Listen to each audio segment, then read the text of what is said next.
Adolphe Sax, the man who, although accidentally drank chemical water at 3 years old, and swallowed a needle, and fell down 2 flights of stairs, knocking him into a coma, and fell into a burning stove, receiving lifelong burns, and almost drowned in a river, and endured a gunpowder explosion, he made some pretty cool instruments. Just at 20 years old, he invented the 24-valve system clarinet. When I was 20 years old, I was just trying to have the best wolf in Super Smash Bros. In my city. Eventually, he finally created the saxophone, the best instrument ever made.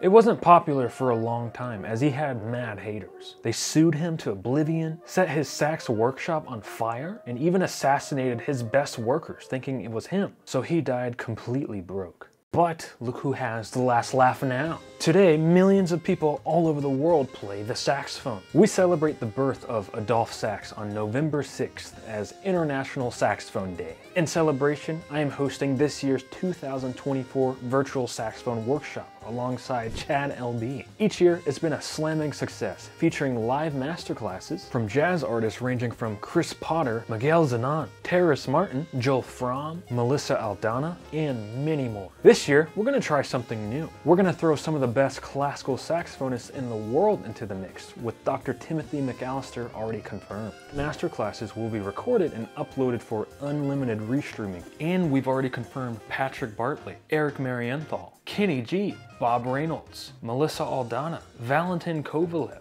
Lucia Sarmiento, and Chad LB. I'll give a masterclass as well on the topic of building jazz vocabulary and memorizing faster. The link to details and registration can all be found in the description below. I hope to see you there. So now I'm going to share with you 3 of several highlights that I learned from the past workshops of this series. The first one comes from Melissa Aldana, a highly accomplished Chilean saxophonist and composer.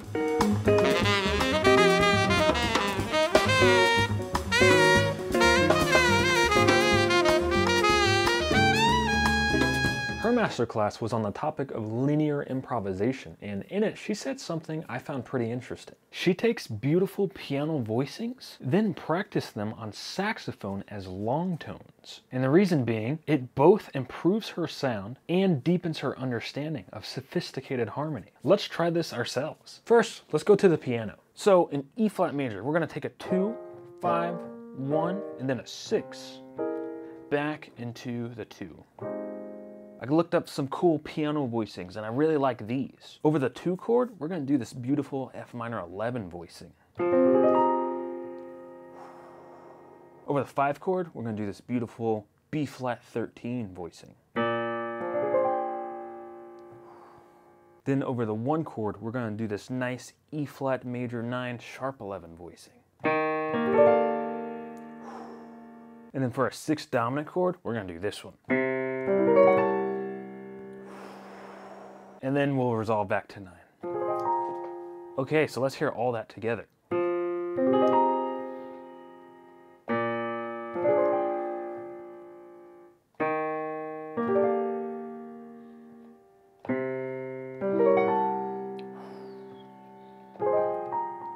Now let's try it on the saxophone.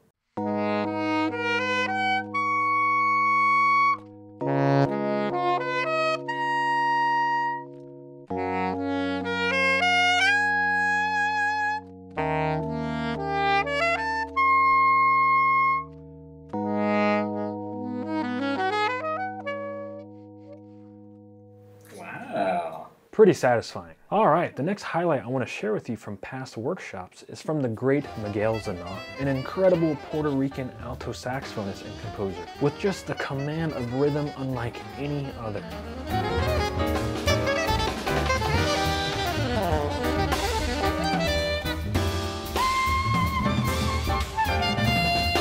He did his masterclass on the topic of rhythmic improvisation. Just like we normally think of adding tension harmonically, like over a dominant chord, adding the flat 9, and the sharp 9, and the sharp 11, and the double flat 27, etc. Well, Miguel enlightened us that you can also create rhythmic tension and release it, just like with harmonic tension. To show you how he did this, here's one of several examples that he gave. First, snap or clap a 4/4 time signature. 1, 2, 3, 4, 1, etc. And then you're going to subdivide with 16th notes. 1 E and a 2 E and a da da da da da da da da. And then you're going to accent every 5 subdivisions. So da da da da da da da da da da da da da da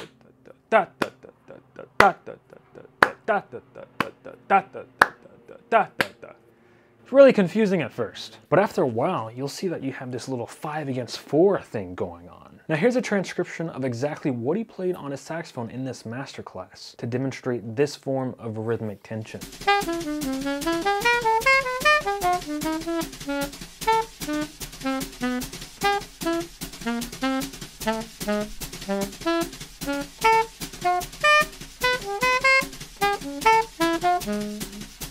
Pretty interesting. I'm gonna have to dive deeper into this concept because I would love to have more rhythmic tension within my own improvisation. All right, so the final highlight from the past virtual saxophone workshops that I want to share with you comes from Chris Potter himself. He is often regarded as currently the most skilled jazz saxophonist alive.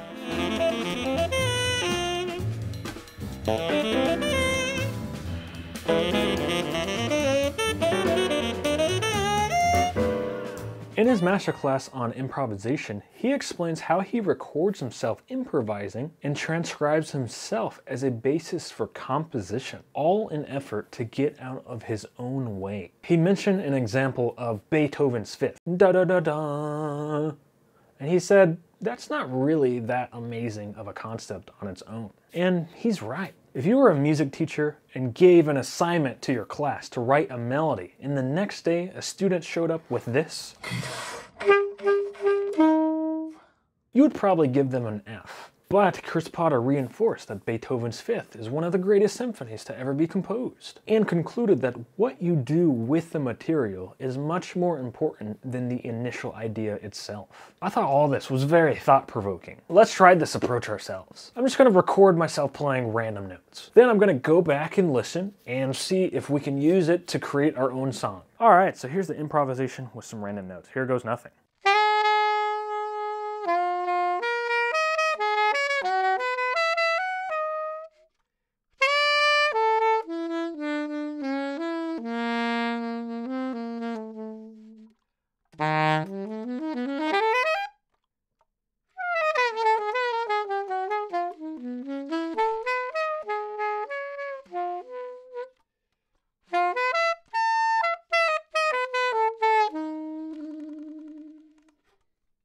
That was the dumbest thing I've ever played, but all right, whatever. Let's listen back to it and let's find something that maybe we can do something with.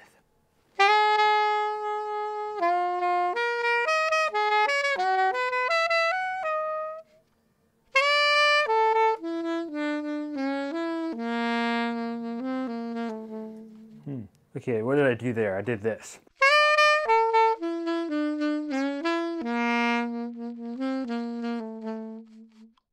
Okay, is there something I can figure out with that on the piano? Okay, let's see.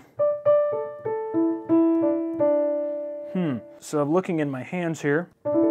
This is sort of a D sus2 sound. What can I do with that? Remember what Chris Potter said. He said the initial idea is not as important as what you do with it. Let's just experiment. How does sound in whole steps?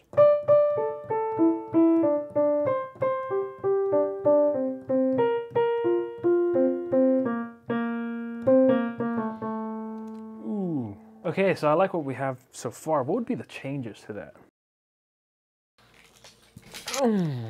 Wow. I just hit my head really hard.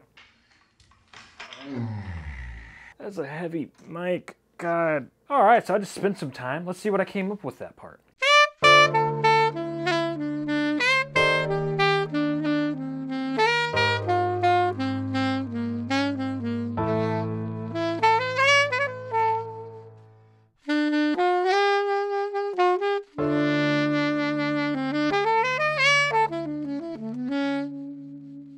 Interesting. Sounds like it'd be a really cool intro to a tune. Maybe I'll have to keep developing this and seeing where it goes. As Chris Potter said, what you do with the material is more important than the initial idea. That really goes in all aspects of life, huh?